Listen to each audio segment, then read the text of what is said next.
வணக்கம். இப்பதிவினை முதற்தடவை பார்ப்பவர்கள் அல்லது ஏற்கனவே பார்க்கத் தவறியவர்கள் சப்ஸ்கிரைப் பண்ணி பார்க்கும்படி தயவுடன் கேட்டுக்கொள்கிறேன். தத்துவங்கள். ஒரு நாளும் தவறானவர்களுக்காக வருந்தாதே, வாழ்ந்து காட்டு. வாழ்க்கையில் வேலை தேடி சம்பாதிப்பதை விட வாழ்க்கையில் நிம்மதியைத் தேடு. அந்த நிம்மதியை கொடுப்பவர்களை சம்பாதி.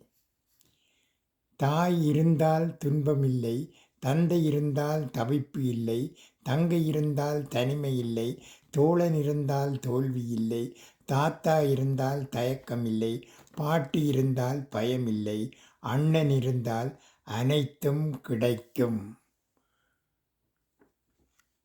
மகிழ்ச்சியை சேமித்து வைப்பதில் எந்த பயனுமில்லை. அவ்வப்போது மற்றவர்களுடன் பகிர்ந்து கொள்ளுங்கள். நன்றி, வணக்கம்.